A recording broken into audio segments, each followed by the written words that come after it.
Below the surface of the Earth, there is the black sun that is responsible for the creation of sun and moon. Polar lights are from the black sun below and come from a big hole that there is on the magnetic north in Hyperborea.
Black sun is moving below in a coil motion, creating an electromagnetic field with direction from below to above.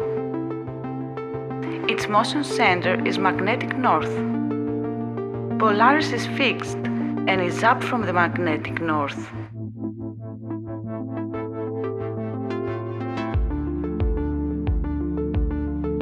On the top of the ceiling of our toroidal field, black sun's electromagnetic field creates the stars as reflections of the great depths and energy spots of Earth.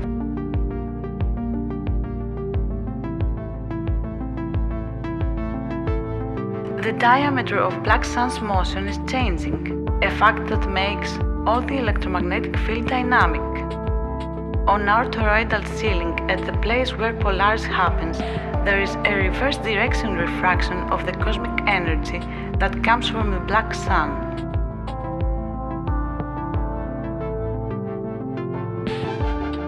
This refraction separates the cosmic energy to energy plus that creates the sun and to minus that creates the moon below where the refracted energies are focusing. The plus refraction of the cosmic energy works like a limit to the minus refraction when these refractions are close. Because of this, we have the phases of the moon. That's why there is a relation between the constellation difference between the sun and moon and the moon's phases.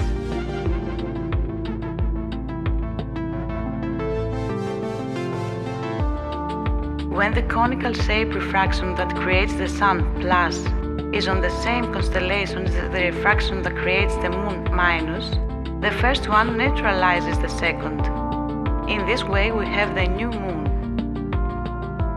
Because of the dynamic of the refraction, every day there is a different position between these two conical shape refractions, and in this way we have the moon's phases.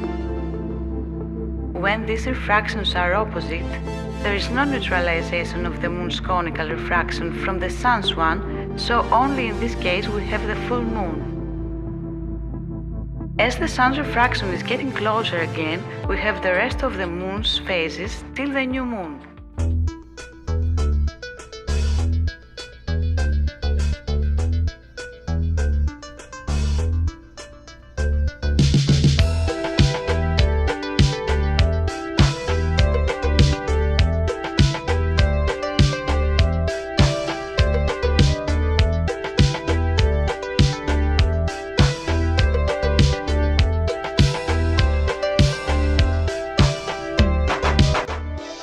When the angle of incidence of the black sun below is big, the sun and moon are very close.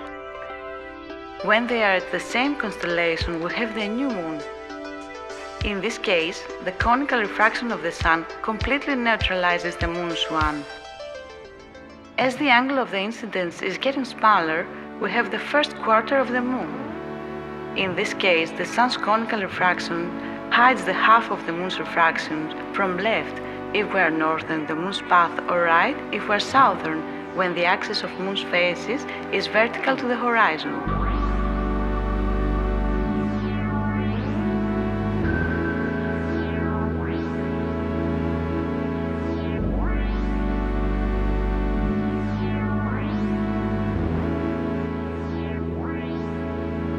When the angle of incidence is the smallest, we have the full moon.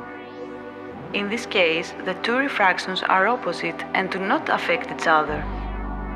Finally, when the angle of incidence is getting bigger, we have the third quarter, and in this case, the sun's conical refraction hides the right half of moon's refraction when the axis of phases is vertical to the horizon, when we are northern the moon's path, or the left if we are southern.